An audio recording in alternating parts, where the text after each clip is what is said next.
everyone, to the First Name Basis podcast, where we chat with industry leaders about the events of what's happening today and things they're doing along their innovation path. Today, I got with me one of my closest friends and co-founder, Mitch Seguin, who is now in Germany. And so, Mitch, welcome to the podcast, man. Good to have you back on, and good to see you. Yeah. It's so good to be here. Thanks, Sheetal. It's during lockdown, it's kind of nice to see some old faces, and thankfully we got to see each other in person in Dubai a few months ago before all this shit hit the fan. So that worked out really well. Dude, you remember how we were actually making fun of the coronavirus in Dubai? We were like, it was March. We were making fun of it. We were making fun of it. It was March. It was end of February, beginning of March. Mitch and I were at a really good friend of ours' wedding in Dubai together. Just raging like crazy with 1,000 people every night. Including going to see Tale of Us. Oh, yeah. We went to go see Tale of Us with 10,000 people all sweating all over each other. It seems like just a disease pool that we were in. But we got one last hurrah in before we got locked down. We did. This is how we do. Yeah, I mean, well, look, for those of you who could see or watching us live, look, dude, I'm getting inspired by you thanks to this lockdown. My hair is all long. I'm getting a beard. Yeah, man. I'm wearing a black t-shirt. I got this Mitch look going today. Everyone was complaining about it. I can't get a haircut. What do you mean? You don't need a haircut. Just let the locks grow. How are things? So you're in Germany right now. So how are things? Let's talk a little about COVID. Like you guys are. We were just chatting before. You guys are kind of coming out of lockdown now. What was the phased approach Germany's took? What's happening over there? Yeah, definitely. So Germany responded to the lockdown pretty seriously early on. Kind of as soon as we got back from Dubai, actually, that week, which was like March 7th or March 5th or something, they basically started locking everything down. And locking everything down meant being like offices closed, restaurants, small businesses, like even public transit, and even limiting kind of who you can be with outside. So it was quite intense. And that ended up paying off. It was crazy because for the longest time, like Germany is huge, it's like 70 or 80 million people. So in terms of COVID cases, it was quite high. Like I think right now they're around 180,000 cases with 165 fully recovered. So the amazing thing that they did really well is their healthcare infrastructure never got overwhelmed. So they were able to manage that incredibly well. So okay. That's awesome. Wicked. Now we're noticing, I was chatting with some people from the city of Toronto yesterday, and we're noticing you're in Toronto. Not very different from what I'm seeing in the US, that, unfortunately this virus is like hitting some of the poorer communities, the more frontline workers, the people who are going like essential workers at the grocery stores. And obviously it's gone really bad against, our senior population. Are you guys seeing the same thing over there?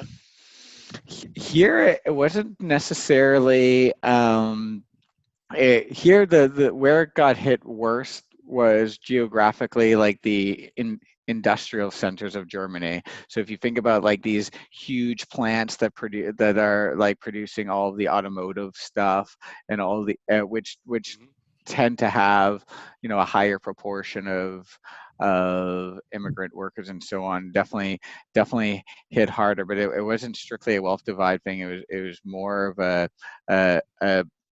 place of business thing.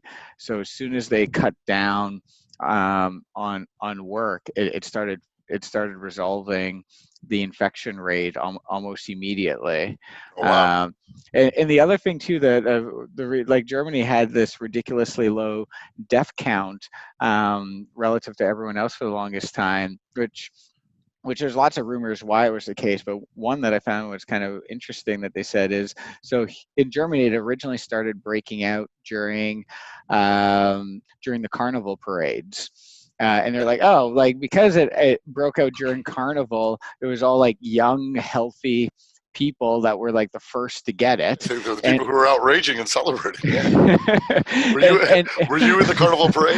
I was not in the carnival parade. Carnival is not in Berlin, sadly. But they were saying because that was the case, right? Those people were like infecting other healthy people, and therefore it didn't kind of absolutely decimate like it did in some places, like the fragile population.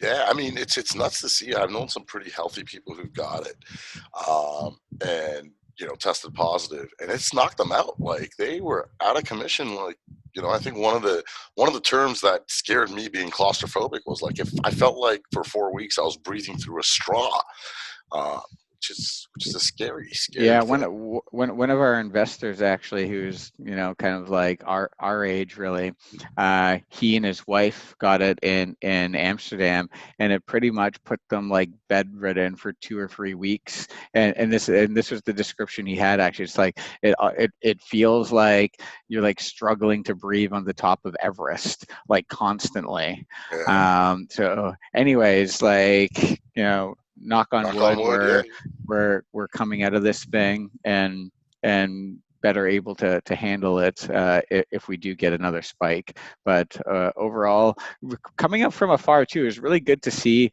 how seriously Canada took it and is continuing to take it.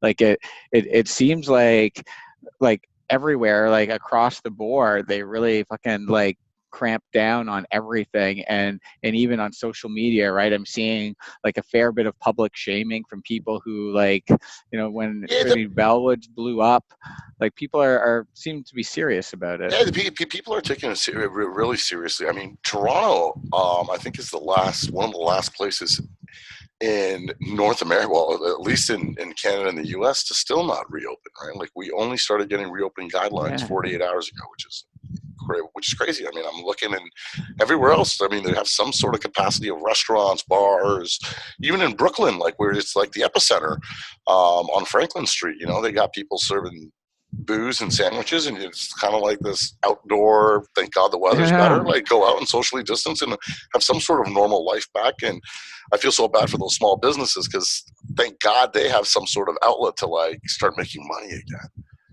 No, this is exactly like we were talking briefly right before this too. Like in Berlin right now, like you wouldn't know we were coming out on the other side. You walk on the street, like the patios are full. Germany just removed the curfew from restaurants and bars, so they could effectively stay open as long as they want again, like maintaining some hygiene. When does Berghain come back? Not until the end of the summer. Really, they're anticipating end of the summer. There's going to be people raging for 72 hours in a dark club. Well, they basically said any gathering north of 1,000 people, definitely not before August 31st. Well, you got to tell the users, you got to tell our listeners what the heck we're talking about. Okay, so yeah, you heard Sheetal and I refer to Tale of Us earlier too. We tend to both be pretty big techno and electronic music fans, and not the electronic like EDM nonsense. Like no, the proper in a really dark, sweaty club. Yeah, where it's basically raining on you with other people's sweat. But Berlin is famous for this. Berlin is famous for this because the clubs don't actually have to close. So this club we're talking about, Berghain, opens up on Friday at like midnight and doesn't close until Monday at noon. And you could effectively stay there the whole time if you want. So my hypothesis, though, just jumping in on there, is I think this is the time for the restaurants and the bars. Like they're going to really develop quite the community because right now the clubs have to be closed and the restaurants and bars don't have to close at all anymore. So there's nowhere else to go. So everyone's going to be at their local establishment until who knows when. It's good to see, as you said, the small businesses finally be able to like rebound, and everyone's supporting them, which is really great to see. Yeah. I mean, it pains me to see the amount of hurt that a lot of these restaurateurs and bar owners are going through. I got a bunch of friends in that business, and just to see their amazing establishments just be shut down, and the poor staff who work there, who are like my psychiatrist because I sit with them and have a drink with them, and like I'm being their shrink right now. Going, I can't imagine how they're surviving. we So got to one of figure the out a safe way to fix this problem.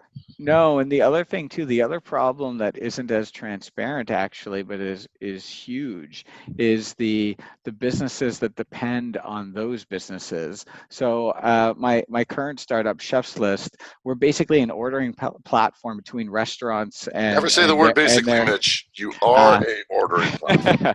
I should have got this lesson already. So we are the eminent ordering platform There we go. between restaurants and suppliers. And so like our business was effectively like decimated when this started. Mhm. But the really interesting thing to see is all these restaurants and bars that had like invested in developing like a social following, whether Instagram or whatever, like they had so many people wanting to support them, whether it was like buying vouchers, Yeah, takeout, food to bring home, all of this, but all the suppliers, nobody knows who these people are, and the suppliers are the ones that have like hundreds of thousands of dollars of like inventory that's inventory. literally going to go bad. All of the delivery drivers, the trucks, the people who pack it into boxes, like, and these guys were hit so bad. And a subset of them were able to do okay because some restaurants like did figure out how to like run partially Mhm, anyways, but mhm. so many of these suppliers like actually went bankrupt during this time. Because you think about it, like No. all the canteens at the office buildings, like think about like under 200 Wellington, right? Yeah. Like even if the Oh, gee, restaurants can be open, we walk those through. ones, It's you walk through. I'll give a shout out to the awesome people at Tim Hortons downstairs who are still working, but that's the only place in the path that is still open. And then our like amazing Korean, I call them mom and dad, Korean couple who run the little convenience store downstairs.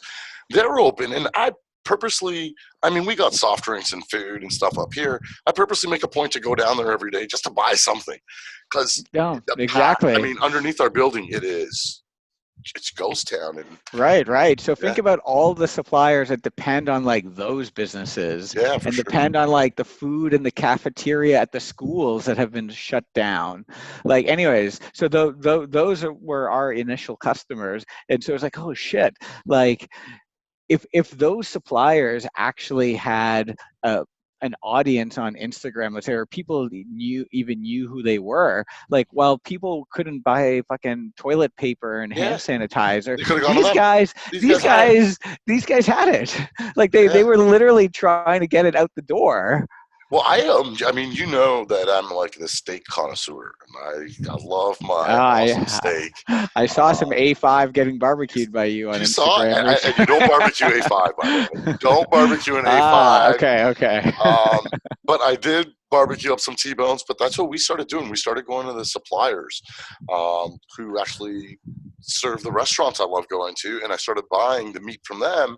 And they had great deals on this stuff. I mean, that was $1,000 A5, but I was. But we didn't spend 1,000 for it. Obviously, nowhere close to that. Less than 1/10 of that on that A5, and it was damn delicious. No, for sure. So like this has been a huge eye opener for me, just being like, What did you okay, guys? Did you but guys do anything at Chef's Plate to like? What yeah, did you guys do yeah. to help out the whole community around that you support your So customers? yeah, so we tried. So at the beginning, right, it was just like chaos. Like, is this gonna go away in 2 weeks? Is it gonna last 6 months? It's kind of like existential. And so the first thing we did is we helped the suppliers kind of build a direct to consumer like online marketplace, so Sure. they could basically leverage something like Shopify, and you can buy your groceries there. Did you guys Uh, actually leverage Shopify? yeah, we did, because All right. Shopify was the fastest way to do it. I love it. So I love it. so props to Shopify. Props to Shopify. Yeah, I mean, we're part of Shop Here, which started off something in Toronto to help the local small businesses get online. And now that program, again, I was talking to the city of Toronto yesterday, and that program has now gone Canada wide, and huge Yeah, it's demand and lots of amazing. people helping. Let's get everybody online and try to help them at least recoup some dollars, right? To No, recoup their exactly. And inventory. Shopify made it like, in Super addition to easy. being really easy, I think during COVID, it's probably still going on now too. They basically like got rid of the fees for the first 3 months and something. So for a little small supplier who might want to experiment but not necessarily commit to anything, it was Sure. perfect. And we use our system so they can get their whole like catalog of products online quickly. So that was the first thing we did. And then the second thing we did was, so the first product we had was kind of geared more to larger suppliers. Like it was kind of expensive. It was kind of like a medium-sized enterprise like position product, Sure. and those were the guys that were hit the hardest for COVID for us, because they were the ones that were supplying the food courts and the hospitals and the Larger schools. establishments. Yeah. Yeah, the bigger The high established, volume the high establishments. the high volume ones, right? Yeah. But the little guys who were still doing your small local restaurants, they didn't have any systems in place. So we're like, man, we should like build something for these guys, and it'll help them service their customers better with maintaining distance as well, right? Because now you don't need to send your salesperson to the place. You could browse the product online, do all of this. Yep. And this has been our focus now the last 3 months, and is the thing that's really helping carry both us and our customers, because there's so much like broad appeal for it. So it's been like this focus on like, okay, these small independent businesses that are doing everything to survive, like these are the guys and girls that we really want to be putting a lot of effort into, because if they can be successful, they're hiring more people, they're helping their local businesses, and hopefully the big guys, like, as you know, some of them have chosen to basically almost go into hibernation mode. They're like, hey, like it's cheaper and safer for us to just like stop and turn everything down, and then see what happens and turn back on later. So we'll see what that happens. I think it's still still probably 3 to 6 months away before we see like any kind of normal business operations get back. So this is. I mean, where are most of your customers? Because what you guys Mhm. are doing is super interesting right now, and I think there's a ton of business lessons that you've probably learned in the last 3 months that obviously you couldn't plan for this, and you were just racing around that you were doing. Yeah. So, where are most of your customers right now for Chef's Plate? Yeah. So Chef's List, Chef's Chef's List. Plate's the Sorry, Chef's Canadian one. Plate. That's a Yeah, no Canadian one. worries. I'm so Um, Canadiana, man. so our customers are throughout Germany and Austria mostly right now. There's nothing about our platform that like Stops you from just being anywhere else. that stops us from being anywhere else. But given that this is kind of a semi old school business, like dealing with suppliers, essentially, there's a lot of value in FaceTime.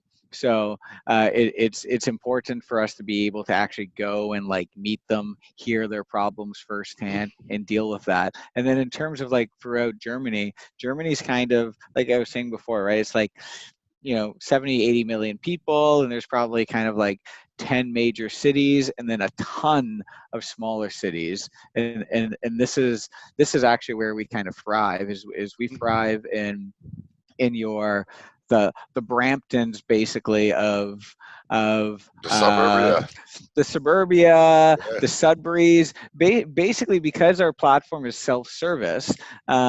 We don't need a huge sales force to like knock on every restaurant's door, and we go to the suppliers. So a lot of other tech companies, they focus in the hubs, because it's just easier to get more ground there, Yeah. and You can and knock on they're doors way faster. you can knock on doors way faster. So we took the approach of actually we're going to get friendly with the suppliers that have like regional reach. So when we establish a really great supplier relationship, we expand everywhere where they are, and actually leverage their sales force for reaching the restaurants. So we're kind of throughout Germany in all of these like more rural or smaller cities, which is a completely different restaurant profile too than the Toronto and Berlins in the world. Like Yeah. during COVID, right? Everyone saw, they're on Instagram, they're selling, you know, A5 to go, Yeah. or they're making these beautiful like prepared meals that you just heat up. These rural guys were really like they had nothing. Yeah, nothing. Um, Yeah. so Um, it was and pretty tour. I mean, valuable learning a about lot of them. the rural guys, a lot of the rural people too. I mean, to the tourism is probably something that really pumped Oh up. yeah. I mean, Oh yeah, yeah. I didn't even mention that tourism. Well, is going to be basically done until who knows, 2021 probably. so Mitch, talk a little bit about how you guys let's talk a little bit about how you guys started. So we started TribalScale together. Um, we, we had a great 3.5 year run over here, and then you got this itch for ChefsList. Talk to us a little bit about how that happened. Yeah, yeah. So I'll Why tell Berlin out of all places? And so I'll talk a few things. besides the So techno and household. well, techno is a big part. Yeah, No, seriously though. So uh, always been a product guy, but have always been a product guy inside of a consulting capacity, really. So TribalScale, Pivotal, Extreme Labs, like we've gotten to work with like amazing customers at all of those. But it's almost always in like solving a very specific problem for them that we were specialized in, and that I was lucky enough to touch so many industries and products there. But the itch that it left unscratched is just kind of really fully owning the product. Like when you make a bad decision and a bunch of customers flip out, like you're the one on it. yeah. And I hadn't really experienced that firsthand. So that was the rationale Well, for you kind kind of of have, because if customers well flipped out, we we go from partners to vendors pretty quick when people want a finger point. no, this is true, but it hurts you in a different way. So that was one huge piece, wanting to do that. The other huge piece was, so Toronto, I think is always going to be like home. And I really felt like I developed a really strong community in Toronto, and most people would be like, "Oh, you're fucking crazy to kind of like leave that community." I But think you're fucking crazy. God, here's the thing: like, look at what we're But I doing right know now. you. I I don't know you, and the reason I love you is because you're fucking crazy. but I did actually leave the community. This is the best. This is the best part, right? Yeah, Is for me. I'm like, okay, I still want to do all kinds of things to nurture what I had in Toronto, because that's always going to be important to me. But I really wanted the challenge of like, okay, now that I know something more, can I go somewhere fresh right. and really build that from scratch? Uh, and that has been a phenomenally good like growth opportunity, right? Because now someone's not going to talk to you necessarily because of an introduction that you get, but they're going to talk to you because you're able to really like articulate exactly well like why what you have to say is valuable. And I think that's I've had to craft that a lot more, because I can't just easily depend on some other relationship. And then as a city, like for those of you who haven't been to Berlin before, I kind of make the comparison of like Berlin is kind of like Montreal. Eh, Except with like Banksy type graffiti all over the place. yeah, well, Toronto has the Banksy graffiti if you know where to look too, Yeah, but but it's no, it's Berlin it's is just rampant. Like no I love no it. I think it brings a charm to the city. It's just it awesome. it brings a total charm, but there's a certain amount of like grunge to it that's really great for new startups. The good thing about it too, it's like relatively cheap to live here. Offices are relatively cheap.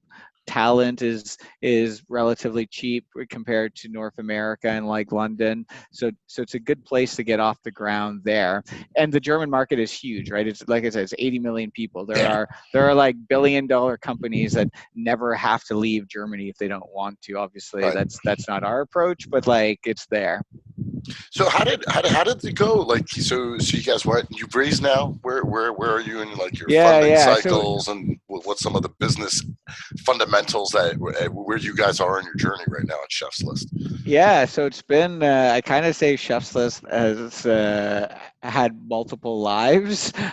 You get close to death and then you figure out you're kind of like a Which is cat. something like a Tribal. We were pretty fortunate, right? Like we came out the gates Yeah. and it was boom. Like That's right. Well, at TribalScale, like we basically knew how to make like money right away, because we had a specific problem in mind. and it's different. It's a services business and With cash comes in. services, Yeah. you can get cash in right away. So where we are in our business, we raised a decent pre-seed round, and we're going to need to raise a proper seed round probably near the end of the year. But the way it started Can you when I talk a little actually, about it, valuation, stuff like yeah, that? yeah, so I'll tell you because it's changed a lot. Okay. So when I got to Berlin, kind of like a year ago, pretty much, right? Our aspiration was, hey, we're going to like build this ordering platform. We're going to get all these transactions on the platform, and VCs are going to want to give us like a couple $1,000,000 to just grow the transactional volume, and then in 2 years we're going to let somebody else figure out how to monetize it and like introduce commission or whatever. And this sounded like a reasonably good. A lot of startups do that, right? Like just A get lot the of users, don't worry about revenue. that's right. And We'll everyone's like, monetize this oh, after. there's so much money in the system. Like It's everyone's gonna want to give the you valley money. mentality, totally, right? Exactly. So we tried that, uh, and it was actually going reasonably well. Like 4 months in, we were like basically at the table with two VCs that were interested in leading the round.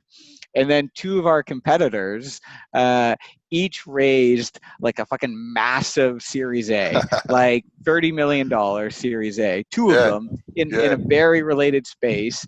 And for those of you who aren't Well, aware, that's some good validation for what you guys are doing. It's good validation. And I know I mean, Chef's List has you, so you're definitely going to differentiate and make your fucking product way better. No. Well, this is exactly it. But market-wise, one of the things I definitely learned from being here, right? I think in the U.S. and Canada, like people are like, oh, validation, and some other VC is like, man, like this proves the market's big. I want to find this like point of differentiation and get these other guys going. Whereas here, they're a little bit more conservative when it comes to when it comes to investing in ideas. And as much as that proved the validation, more conservative than Canada. Yes, Come definitely. on. Honestly, man. Nobody's more risk fucking adverse than Canadians, man. I love it in Berlin, and the Germans are wonderful, but they have a particular scoring sheet, and if the scoring sheet doesn't match up in a certain way, and in this example here, like the thought process was like, hey, there's this great American VC that we all know who has just dropped in $30 million here. You are now $30 million behind the 8 ball. So we're not going to do it. And this basically, this is where you should show like a chart of like the more money a young startup earns, watch its probability of failure go fucking so much higher. Like we see this over and over again. Oh, those guys just raised 100 million. Oh, they're going to be dead in 2 years. Like it's a telling correlation of who fucking dies. No, it exactly is. And the really great thing about this for us is at this point, right? We actually had quite a bit of customers at the and we had done our planning assuming we were going to get this money. So now we're like literally months away from $0 and as what is it? Paul Graham says we were like default dead, right? Like we were gonna die. So I was like, man, if customers actually like us and they actually want to use us, like it just makes sense that if there's value to be had, they're willing to pay. Of course.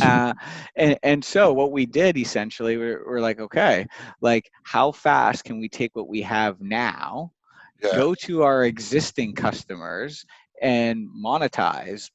I love And it. I love it. this was Build kind a of a lot sound of what business. This is like a lot of what we learned at TribalScale, I right? was going Like to say. This was my TribalScale learning, right? It's like if you do good work and you are valuable, like it's okay to ask somebody to pay good money for it. yeah, Like yeah, yeah. they want to, and You know, it's crazy you're saying that. Like Jamie Dimon was saying the other day, um, he wants to double down on the startups and the fintechs he's working within that JP Morgan's working with. It's in the fintech sector because of COVID. He's like, that doesn't mean that we made the wrong bets on these startups and these fintechs that we're working with. So we are going to go and double down on them right now because we will not let this awesome ecosystem that is supporting JP Morgan and becoming a lifeline to JP Morgan die because of a pandemic. That's not their fault, right? Like, no, for so sure. your customers and clients want you to succeed. They They definitely realize do. that has to come with cash. And no, for sure. And the thing that I don't think we realized either is our credibility actually went up when we started asking for money.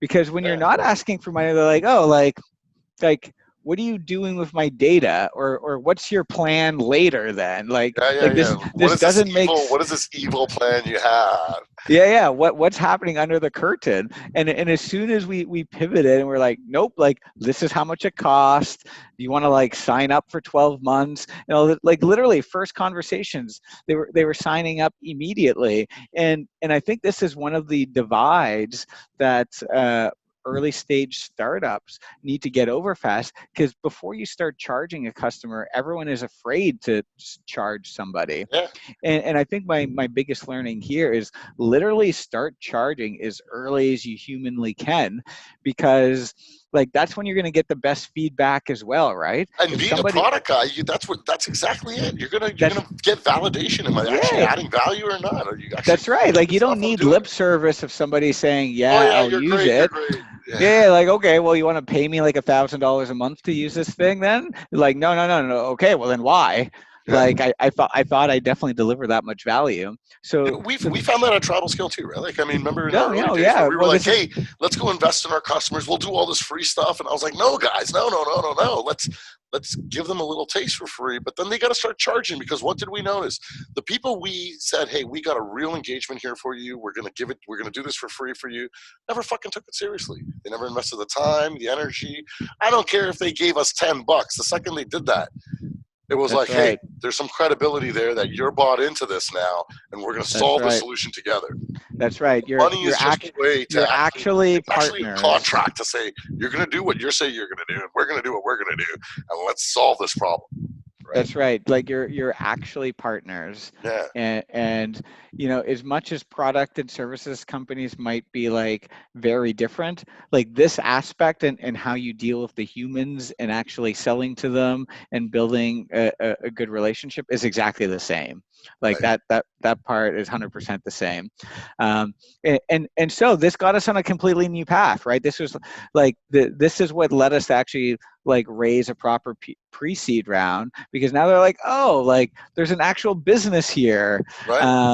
And we can That's talk to awesome. people who are That's paying awesome. for it. Exactly. So that's been like Well, absolutely those same reserved phenomenal. people who weren't getting it were like, oh, wait a second, these guys are onto something. They got paying customers. Yeah, no, exactly, right. And nobody, like there's no proof in the pudding better than like calling someone who's paying and they're like, oh yeah, like this is a real problem, and this thing actually fixes it, So so happy to here's a pay. common question I get asked all the time. You know, being co-founders, we are the worst paid people in the world. We don't make a lot of money, and well, let's first say that, because when you say that statement, people look at you and go, "Really? That doesn't make sense." I mean, we aren't the ones at the top of the food chain when it comes to making a lucrative salary. Mhm. Um, because we're betting on our future, right? Like we are We're definitely taking betting a on, long-term play. we're taking a much more long-term play. But having said that, you know, being co-founder with us, I know you. These black T-shirts aren't. These are probably necessity. It's all we can afford right now. And now We you're a keep re-wearing we them. keep rewearing them. We could buy detergent. We can't buy new shirts. But now you're being a co-founder again, and so you're biting the bullet again. Just because you raise money doesn't mean that you've got a Ferrari parked in your garage, because an investor ain't giving you the money to necessarily. An investor wants you to obviously be compensated for your work, but an investor ain't giving you money to become rich. They want to see the company succeed. So what's your advice to people who like always come and say, hey, I got a family, I got this great idea, I want to go start it. How did you do it, Mitch? Yeah, The so whole open can of worms. I get asked this. I'm sure you get asked this question all the time. no, definitely. So I guess I need to start with saying that I started off in a really fortunate place. So I started off in a position where I was able to start saving early. Okay. And actually, we were talking about before this happened, and at Extreme For those of you who Labs. don't know, Amar Varma was co-founder of Extreme Labs. We got a podcast we did earlier with him. Definitely check it out. I learned a lot in the 2.5 hours we chatted with him. We're actually going to do a part 2, Amar and I. Oh, amazing! Yeah, we got a ton of I'm looking feedback from forward him. to that. So Well, sorry, go ahead. one of the things I learned from Ummer while I was at Extreme Labs is there's always this. So we used to do a regular talk, and Farhan, who's been on here before, used to host it like this, basically finance talk, right? And people would always talk about like, hey, how much money should I park into my like retirement savings RSP. yeah. And Amr's whenever that question went to him, he'd tell you like, hey, if you will the best investment you could ever do is always going to be like in yourself. Right. And the way that I took that essentially was I'm like, hey, I want to prepare myself to one day be able to like take the plunge and really make that investment. So, and that's exactly what put me in the position of when we started TribalScale to be able to like both like, not write a huge check, but write a check and be able to go Take no from no salary from him. salary to Or a small to a salary. small salary, to Yeah. a little And bit bigger than a smaller yeah, salary. So exactly. And one year we did pretty good. We were like, hey, you know what? We got like that's a right. good salary going this one year. That's right. That's right. Um, And I but did the it's nothing same compared to thing. the years we spent to like, if you No, average it out, exactly. if you average it out, we don't even make 50 grand a year. No, Like we no, make, no. And honestly though, once the salary got better at TribalScale, I did the same thing again, right? Like I want to put myself in a position to reinvest in myself at some point in time. Like I didn't know it was going to be ChefsList then, but as soon as probably what 2 weeks into TribalScale, I knew, okay, I'm never going to just go and work for somebody else again. Like that boat has sailed. Like entrepreneurship is the way to go for me personally. And so when I ended up leaving TribalScale to get to ChefsList, basically same scenario, right? Like I had to be in a position where I worked for nothing for a while, and I currently work for, like, what's the point about talking about market rate? There's no point. I oh boy, basically make enough to live, right? But this is what drives me, because what I'm really caring about is, especially as a product company where we don't have revenue coming in right away, I much rather be able to keep that pot of money in the company so we can go and get a developer if we need one, get right? another salesperson, like, because this is the thing that's going to like compound our value, and then ideally put us in a good position at some point in the future. And the way I rationalize it, if it doesn't, God forbid, everything goes to shit, the amount of learning is still more than worth whatever that like salary compensation that I'm like giving up for like a couple years maximum. Like the thing is, like we live for a long time now, but it's amazing how hell-bent we get on like, I need to earn this salary right now for What's this even moment in worse is time. fucking titles. The amount of people who just need to stroke their bullshit ego with a title. Man, didn't we cross that bridge once or twice? I mean, that's one thing we always said, right? Like in the beginning, sure, we didn't give a shit about titles. Like that's a huge lesson learned for us. We were just like, yeah, you could be chief, master, king of all. Like, sure, what do we care? It's more about the work that you do, which is the right attitude. It's your output of your work is really going to weigh in. The problem is, you start throwing titles around, they actually start meaning something later. That's right. That's right. And they like, unfortunately, so it could also take your eye off the prize of what is your meaningful work, right?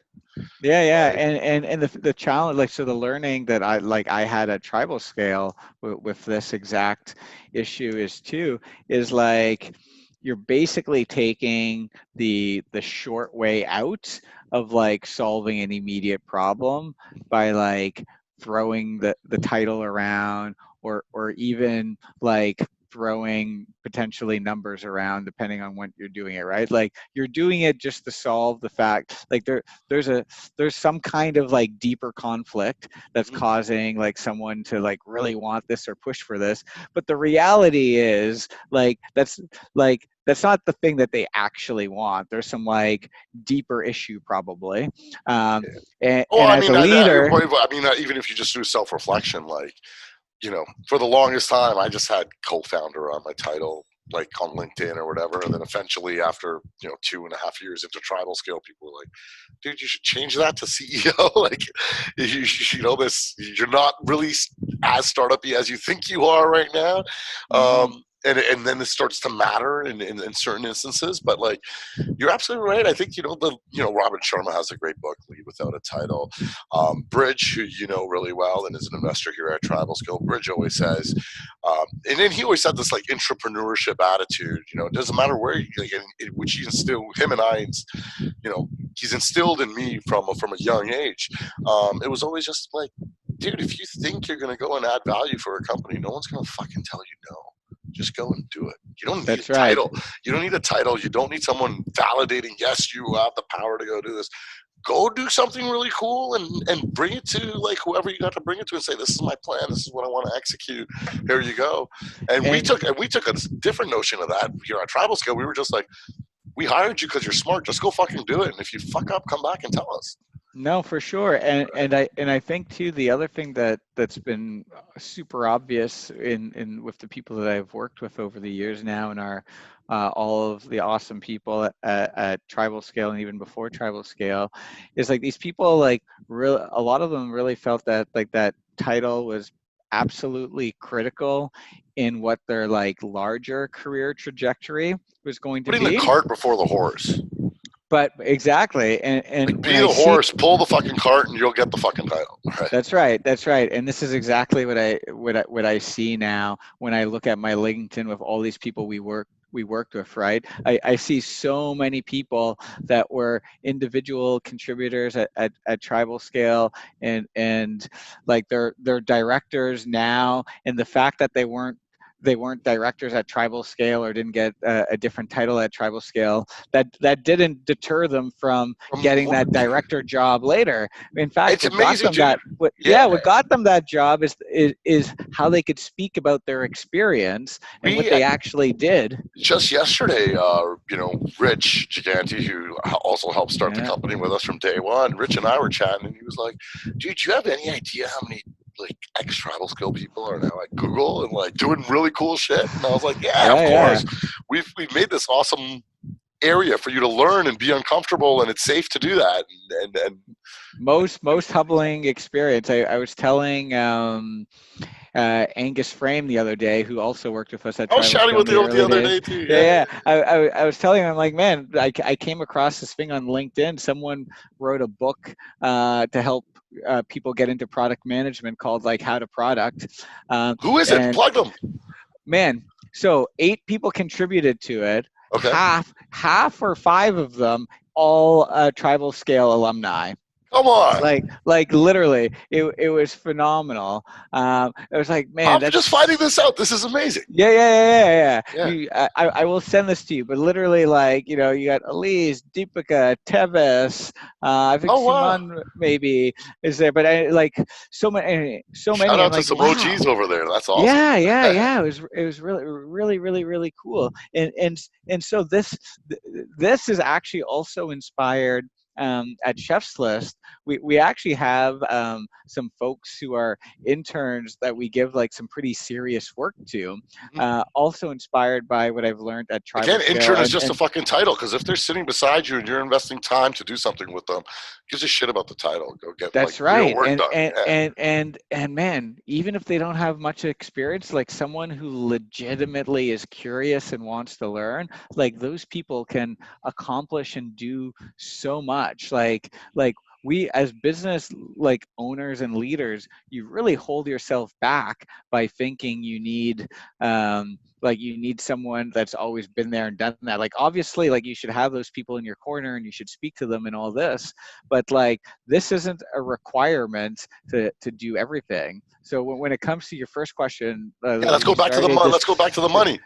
yeah, the like if you want to be an entrepreneur and if you want to start your first thing, if the first question is really figuring out like how you get back to the salary you currently have, like you've kind of got to rethink what your motivations are to begin with, because Right. that's going to be challenging in all of the hard conversations and things you're going to need to do down the road. But what you need to have faith in is if you do offer a phenomenal service or a product that people actually want to pay for later, like you will get there. uh, and you need the perseverance for that, and you also need to understand that you could be wrong, and if you are wrong, that's okay, and then like close the book and move on to the next one. Because I think it's just as important to have like exit criteria, like bad exit criteria, as it is to have like proper plans as well. Well, the experience is invaluable, right? Like you take a pay cut. Um, you sure your opportunity cost at the time seems massive, right? Like it's definitely not easy to live off of lines of credit or whatever you got to do, and you just keep digging this hole. But I look at it like university. You got university you got people who are really spending their future life savings on 4 years of not real experience, of a lot of theory, and doing your own startup, or even taking a pay cut and working somewhere at a Man, start, or even working at a startup that can't afford to pay you it's the best what the right MBA. market. It's the best fucking MBA. You're going to learn through real experience, and that knowledge is it's super valuable. Yeah, and there was, I'm not sure if you saw a few weeks ago, there's this great Twitter thread about people talking about like career trajectory, and they were talking about salaries and stuff Mhm. too. And the end result was like it's not linear. Like Yeah. don't assume like this is the way it goes. And in fact, the best ones are like some pretty big swings in between. Sure. This is what you got to go in for, knowing it's like, okay, you're giving up some aspects for potentially a much larger upside, but Mhm. even if that upside doesn't happen with that particular incarnation of the company, like the amount of learning you have there is what's going to enable even like the better job or increase your odds at the next company, depending on which path you go down. Okay. Okay. Mitch, I've been doing this with a bunch of almost every guest that comes on. I'm going to just rapid fire some questions to you. Quick answers, no long-winded answers. So quick answers, just to let everybody get to know you a little better. Who's your favorite DJ right now? Still Macioplex. ACO Plex still. He's holding the title Man, like 3 years strong. man, I was listening to him 2 days ago, so still him. You still listen to like the 2015, 2014 I'm live I'm at I'm still Space? listening to everything that's on the Club is Dark playlist. The Club is Dark playlist is my Spotify playlist for those of you who want to jam out to some really good music. Cool. What nightclub are you missing the most right now? So I'm Vilda Renata. It's like a hippie. It's like good techno, but hippie vibes as well. Whereas Berlin's all black. Like this place, you got sparkles and techno. I love the description. I love the description. Lockdown ends. Where are you flying first? Ooh, now that I'm in Europe, I gotta check out Ibiza. Oh, I'm coming with you. I I am still coming haven't with you. been. We're doing it. We actually, you know, it's Yeah, funny. We were talking about that in Dubai when we were just there. We're like, hey, we're I going to do know. Ibiza this summer. Let's go and Yeah, get we the we got to villa and do it. like Exactly. go live it up and drive ourselves more in debt. But like, it's Do some fine. Let's Circo go Loco. experience. Yeah. Yeah. All right. I want to promote a small business. What is, if everything could go back to normal, which restaurant bar are you going to right You want me to give you a Toronto one or away? Do both. Let's promote okay. small businesses in Berlin and in Toronto. So in Toronto, I'd be going to Richmond Station. I think it's like underrated and the best thing in the financial district, and there's not that much really good stuff in the financial district. So Richmond Yeah. Station. In Berlin, I got a local place called Mrs. Robinson, and you're gonna love this. The owners met at the washroom in Berghain, Oh, come like on. 8 years ago. And anyways, I just found this information out like a week ago, and it is now my favorite restaurant. I love it. So I'm gonna keep going there. I love it. I love it. If chefs, a chef's list, I was about to say play it again, man. I keep giving a shout out to the wrong company, but a chef's Yeah, it's list. okay. They're cool. If chef's list gets acquired tomorrow, what are you doing next? If ChefsList gets acquired tomorrow, I'm going to. So I've never actually taken like 6 or 8 months to just kind of like Do nothing. be. Yeah. And I think I want to read, write, like do a little my version of Eat, Pray, Love, Okay. uh, and then definitely jump into whatever my next venture would be. Like I said earlier, I'm done with joining something else that's big, and I'm all about seeing if I get something new off the ground. Hopefully something that could have some kind of positive impact to whether it's environment or people or something. I love it. I love it. My last question: are you still using your goofy looking keyboard? Oh yes, I think. Okay. I don't know how you type with that thing.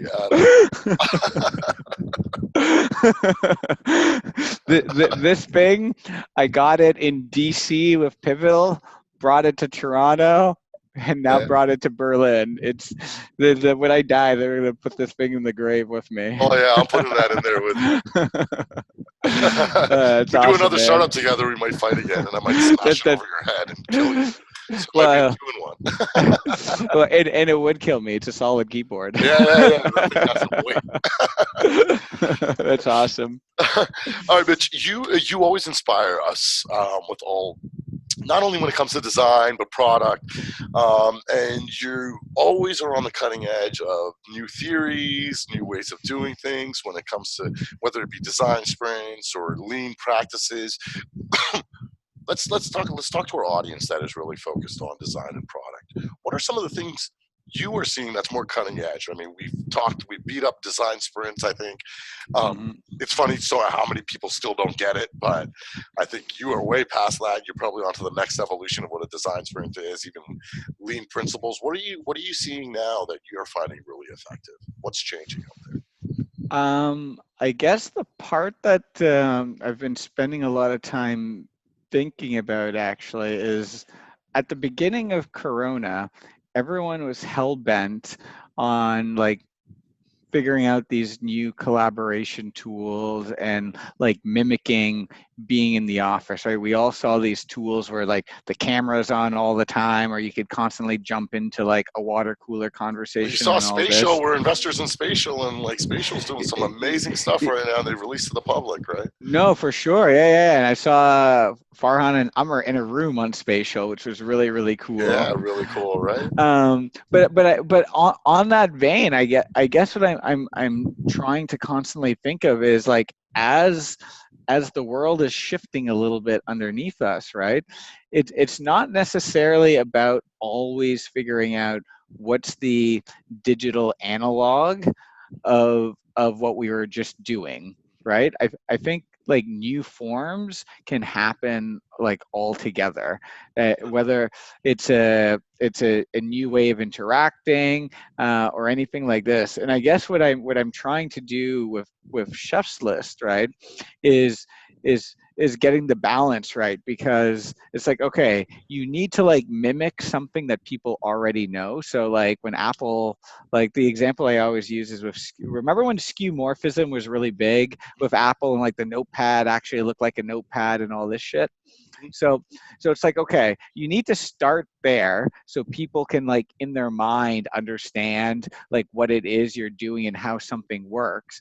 But then you need to kind of like very quickly like lead them to where the promised land is, with the better way of doing the approach and changing things. So I guess with every product and every reincarnation of it, I'm like challenging people to be like, okay, like, is this idea kind of like based in the fact that you've been doing it this way for 10 years? Yeah. Like if we were starting fresh today, like how would we do it? And then our goal should be to develop systems and tools to like get to that, not just to replicate.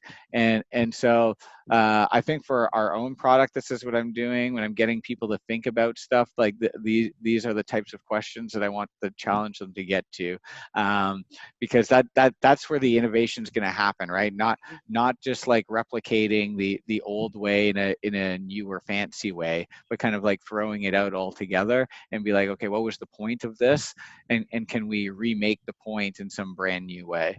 Well, that's really interesting. I mean, as every company is, where here at TribalScale, we're reimagining what the office needs to look like, right? We've gone fully distributed. We're going to be fully distributed and remote for until there's a vaccine and it's safe to come back.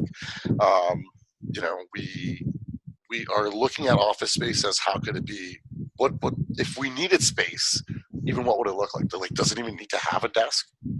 Like, what is a new Yeah. office going to? Because what are we trying to accomplish? I think Um, that's the question. What purpose does the office like what problem does the office solve? And then like, okay, like Well, for me, I got to how get do out we of the fix house and it that? gives me routine. Like, that's a selfish reason. So you got a bunch of personal reasons, personal things that it solves, and then you got actual business outcomes that it needs to solve. It's very interesting to hear you say that. What tools are you currently using? You are always on the cutting edge of every tool. The amount of tool sets that have gone through our organization because of you is it's a pretty big list, and I love it because we Yeah, experiment yeah. and test. So What are you so using? I my new obsession actually is I'm really getting into and this is a learning from Tribal Scale too, and understanding what it takes to actually build software is to support companies building software for that software's purpose. And so Okay, the example I'm going to give is like, okay, we all use Gmail, but the reason you're why still like using Superhuman, no? I am not using it anymore, What? actually. Exactly. I've moved, and the reason why I've moved is because like I love Nahal's Superhuman, but Nahal, no, Nahal's here. I I think Nahal's an investor in Superhuman. no, I love Superhuman. The only reason I moved away from it is because it only works with Gmail, and so what I meant by my example is like the reason why Google pours so much efforts into Gmail is to better support their ad business, which is like the it makes sense from a business perspective. But what I want to do is I want to support a company who is hiring people who are passionate about email to make email better. And so what I'm doing now is I use Proton Mail, which I pay for my personal Right. email, and it's literally like I'm not these going to like mention. I'm not going to mention the software, but you made me switch to another mail provider once that I did pay for, and it sent out like 300 messages to. I was on an airplane, and when I landed, it sent out like 300 messages over and over and over again to the same people. so So be sometimes I get careful. it wrong. Everybody, be very careful if you're taking this advice. But long story short, anyways, I'm really into like open source and privacy first software. Not like I've got no problem with being marketed to, and I don't think anyone's like stealing my data. But I do like the idea of people caring about. So what is Proton Mail doing that's better than Gmail? Proton is they're based in Switzerland. Their data center is literally inside a mountain. Its Cool. email is all end-to-end encrypted, and their engineers are the same people who are writing all of the privacy legislation for like most of the EU. Okay. And the weird thing is, when I was looking for Gmail alternatives, there's almost nobody. Like if you want to pay for your email and have it like not owned by Google, really, there's really only a handful of options. So anyways, so I'm into them, and I'm learning more about companies like this, and I'm trying to figure out how to help support companies like that, even with our own business. Like, hey, can we move all of our email there? But to be honest, it's like incredibly hard. And business wise, Do I'm they got a really calendar? They got calendar sharing they with got a it? calendar. They got a Oh. calendar. The calendar is still early. And then I'm business going wise, to plug the old school. I am falling in love with my iOS Outlook mail again. yeah. Well, to be fair, like in terms of the big tech companies, I think Microsoft is absolutely killing it, and I actually love everything that they've done, right? With like acquiring GitHub, and The then Satya Nadella era has done a lot of cool man, shit, man.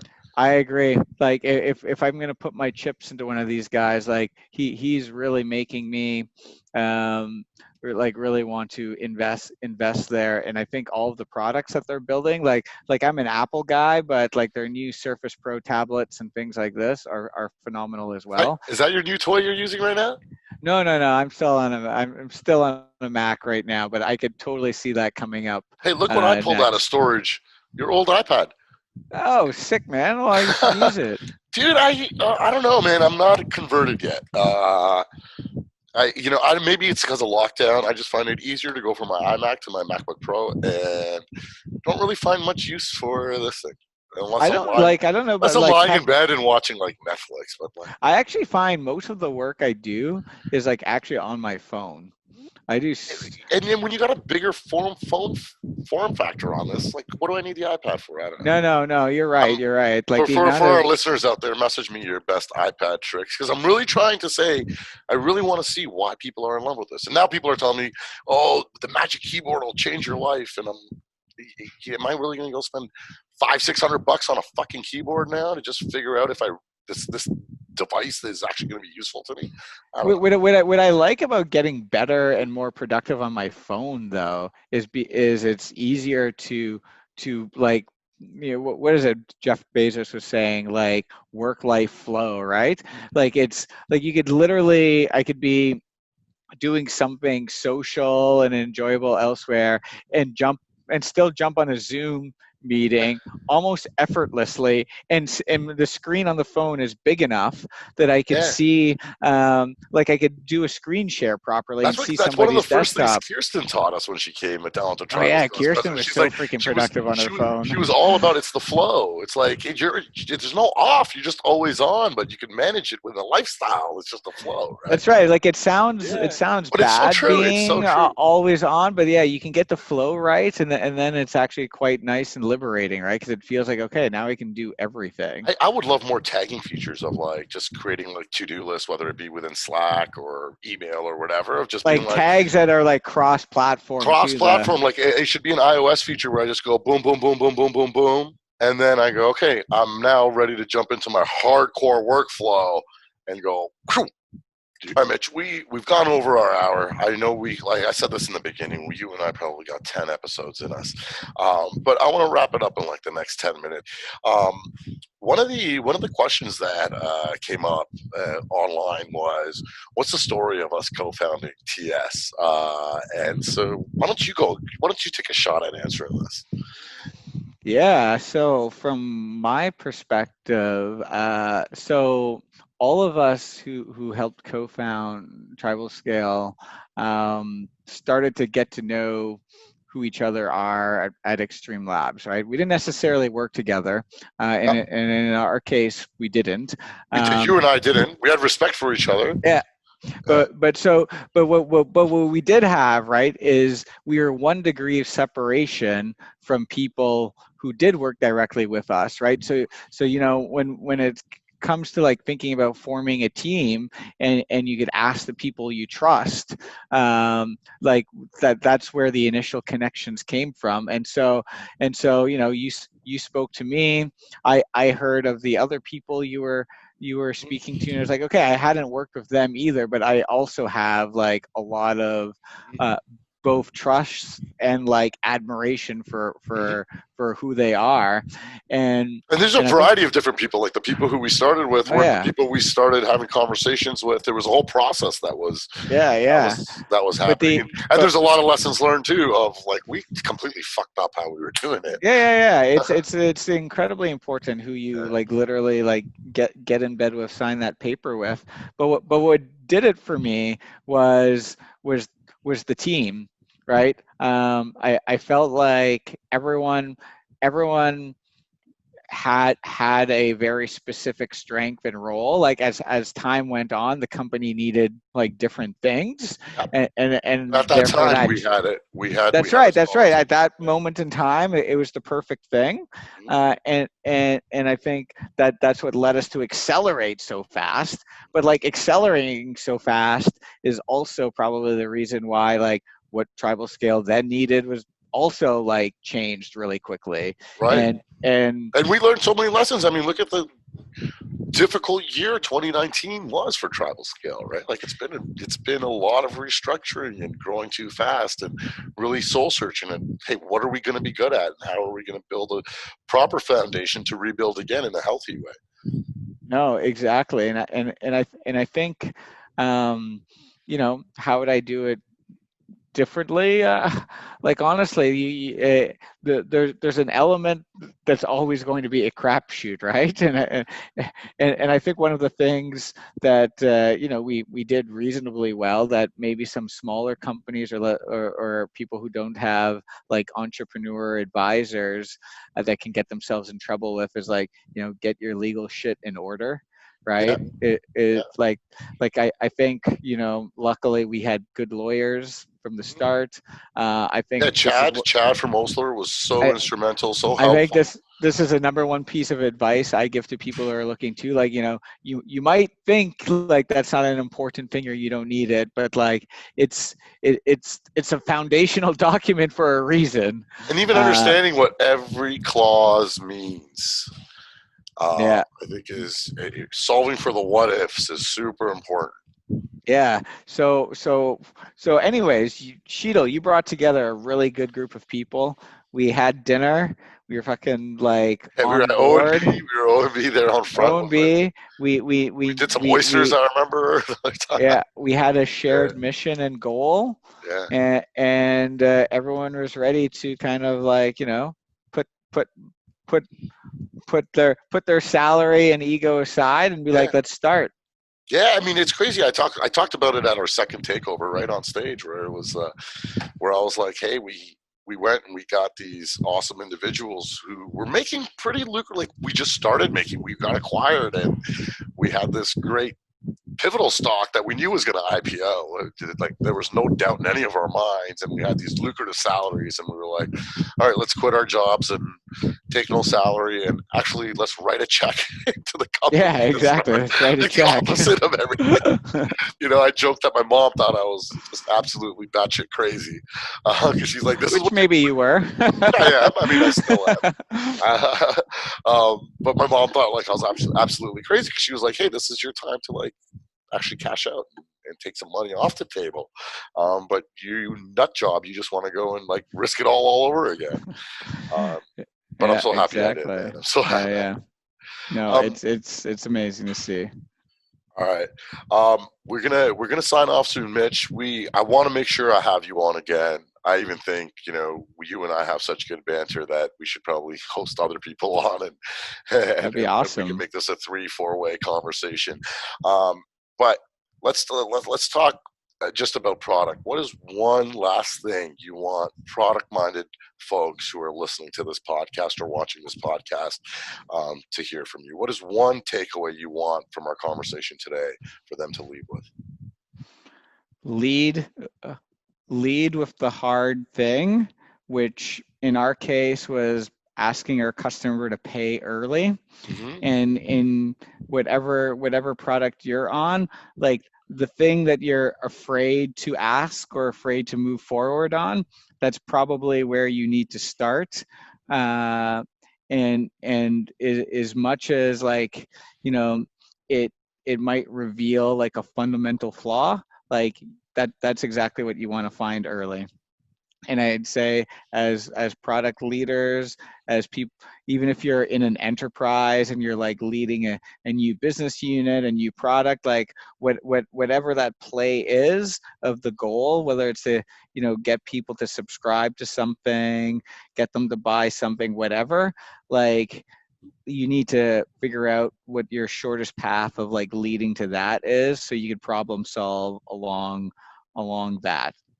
I love it, man. Great Yeah. advice.